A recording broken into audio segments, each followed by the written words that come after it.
I want to share with you about the value of ancient wisdom.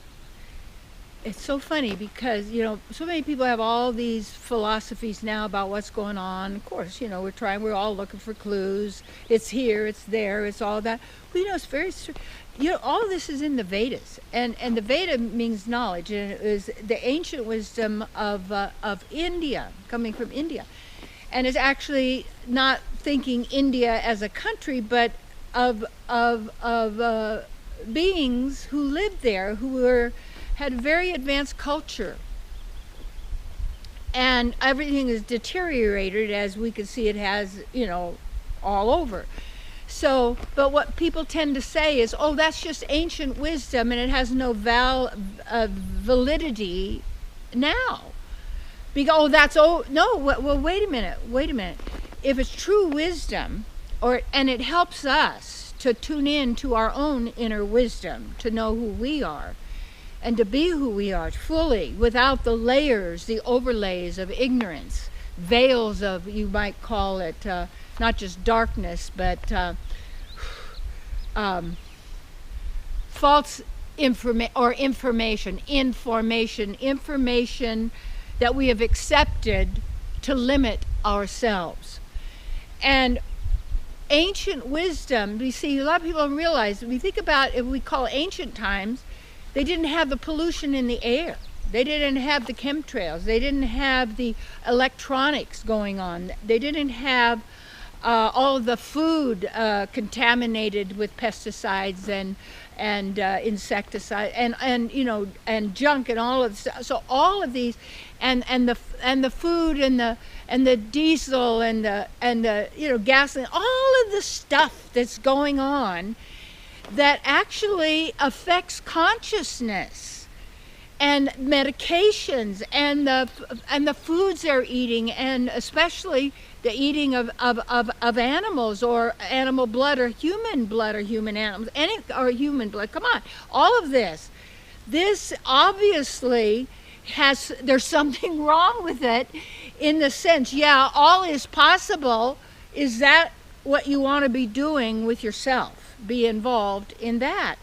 And so then those of the ancients, whatever information we can find in the great books, which of course have been translated and such, so there's going to be changes, and there's going to be whatever that translator or what has in mind.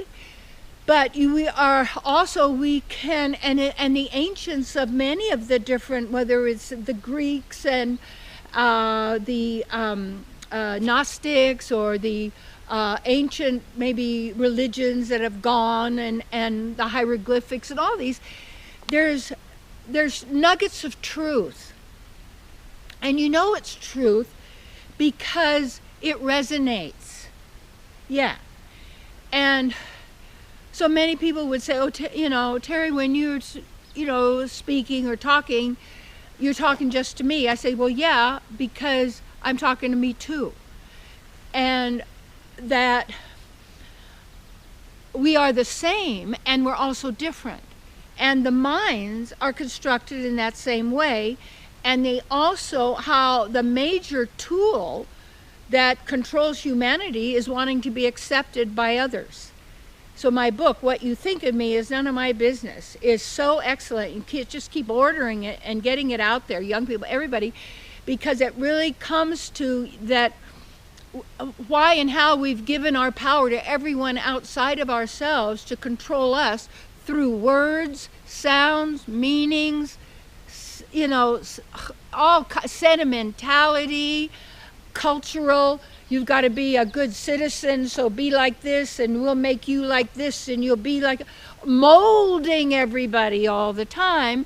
And yet we've been agreeing and doing that ourselves because that's been the way of the world, to be a marketable product, so that you can survive in this 5 sense gratification 3D reality, when we can be who we are now. And we're not living in any 3D reality. We're in tune and in touch with the divine. See? And so the ancient wisdom, that's why as a spiritual seeker, of course, I studied and loved the teachings of Jesus. I didn't care much for Paul and all that kind of stuff. And I really wasn't much in the Old Testament or any of that kind of stuff. But also because this is what attracted me. You have to go, what are you going to make myself? See, what we're set up to do is you're set up to always make yourself bad and wrong and judge yourself all the time. And what is that? The mind is doing that. So the mind's not your friend. Do you understand?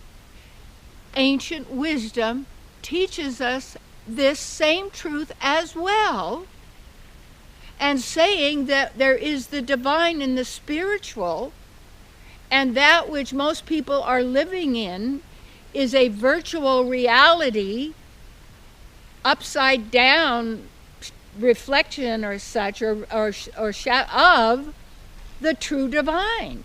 And we get in touch with the divine by we can take some of those teachings that great souls who weren't getting a salary or didn't have a product to sell, but they themselves were exemplary as great souls. Those beings of many different paths who had come to that. And then you look to see. Now, what also got me interested, the Vedas talking about, you don't go to the light in the tunnel when you leave your body. That's not it. No, You want to go direct. And to be direct, you have to be direct now. You have to be there now. And then my book, Live Your Bliss, is that step of knowing what bliss is that state of you being who you are. And then there's all the levels of love and compassion and joy and pleasure and fun and of a free spirit soul that you are, you see. So that ancient wisdom, not that we make it a belief system, now you try and follow all, you can see where it's all been contaminated as well, because the signs are there, but the gems are there. And that's why in writing my books is to share those gems that I have found. And I have found that and from the study of this great ancient wisdom of many different paths. And yes, and I still do, continuously. And it's that sense of always bringing me back into now.